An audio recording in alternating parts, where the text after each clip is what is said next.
Tu veux reproduire cet effet mais tu ne sais pas comment faire? Alors laisse-moi 5 minutes pour t'apprendre à faire cet effet et deviens un vrai shinobi.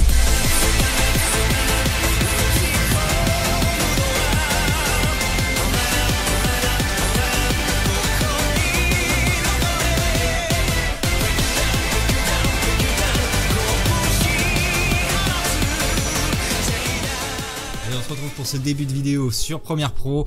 Donc pour commencer, on va faire glisser la vidéo juste ici comme ça, voilà. Après ça, vous sélectionnez en cliquant sur I le début de votre rush et vous cliquez sur O pour définir la fin de votre rush. Il ne vous restera plus qu'à cliquer ici pour faire glisser la vidéo sur votre composition qui se créera automatiquement. Si vous voulez modifier la taille ou la rotation, il vous faudra alors aller sur l'onglet qui s'appelle Options d'effet. Dans mon cas, j'ai filmé en 4K et à la verticale pour TikTok, donc je vais diminuer et mettre la rotation à 90 et l'échelle à 50. Voilà, comme ça on aura un meilleur aperçu pour ce tuto. Maintenant, je vais chercher la frame à laquelle mes mains se séparent pour retourner à la position de base. Donc pour moi, c'est par ici. Là, j'utilise le raccourci C pour couper la vidéo en deux. Vous sélectionnez la vidéo où vos mains retournent en position de base et vous faites CTRL-C puis CTRL-V pour copier-coller la vidéo. Ensuite, vous placez la copie en début de vidéo avant le premier rush. Voilà, comme ça. Là, vous faites clic droit sur votre copie, puis sélectionnez vitesse et durée, et ensuite inversez la vitesse. Maintenant, si vous faites play, vous allez voir qu'on se retrouve avec un mouvement complet. C'est-à-dire comme si je faisais le jutsu, quoi.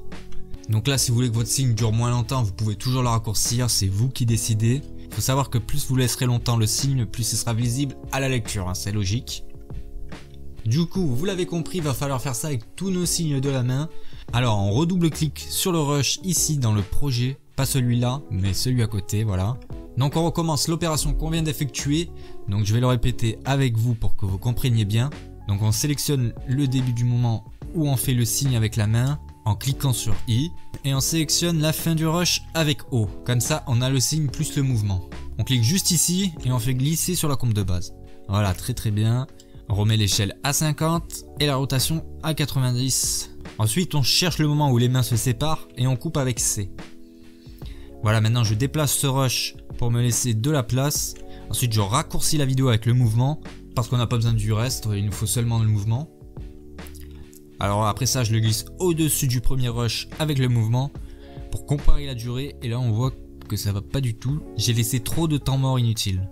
Donc on va raccourcir la vidéo en sélectionnant la fin. Clique sur le petit carré ici et on ramène vers l'endroit souhaité. Voilà. Je vais vérifier que j'ai pas trop laissé de temps mort sur le premier rush. Et on peut voir que si. Donc je vais corriger ça aussi. Voilà, qui devrait être meilleur. Et au passage, on en profite pour raccourcir la vidéo avec le signe numéro 2. Voilà. Il ne nous restera plus qu'à copier ce rush là et de remettre la vitesse de lecture à 100%. Bon, je pense que vous avez compris le principe. Alors je vous laisse avec un accéléré du reste de la séquence où je découpe mes rushs et on se retrouve juste après pour la suite du tutoriel.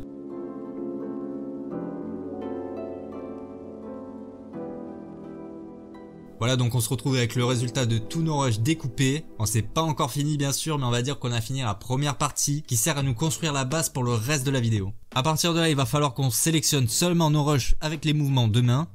Donc on reste appuyé sur CTRL et on clique sur les vidéos qu'on veut sélectionner. Dans mon cas, c'est la 1, 3, 4, 6, 7, 9, 10, 12, 13. Voilà. Puis on se retrouve dans l'onglet vitesse et là on change la valeur à 300, voire plus, c'est vous qui décidez. Faites comme vous voulez. Après ça, cliquez dans les trous de votre timeline et supprimez-les.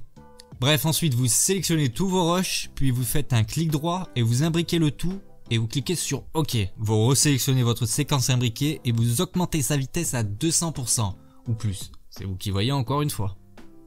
Après vous allez dans l'onglet séquence et vous faites rendu des effets de l'entrée à la sortie. Ça va vous servir à fluidifier la lecture pour avoir aucun souci. On retourne dans la séquence de base en double-cliquant sur nos rushs imbriqués. Et cette fois-ci, on va sélectionner tous les rushs avec seulement les signes de main. Donc je reste appuyé sur Maj et je clique gauche sur toutes les scènes que je veux sélectionner. Puis clic droit et j'augmente la vitesse à 200%. On supprime les trous entre les rushs. Hop, hop et hop. Et on retourne dans la séquence imbriquée en cliquant juste ici. Puis on recharge notre vidéo en cliquant sur séquence puis rendu des effets à la sortie. Et là c'est déjà beaucoup plus propre. Mais j'aimerais que le signe à la fin reste plus longtemps. Donc je retourne dans la séquence de base. Je modifie la durée. Je corrige ça. Et là c'est pas trop mal là. Là on est bon là. Mais on peut encore améliorer ça.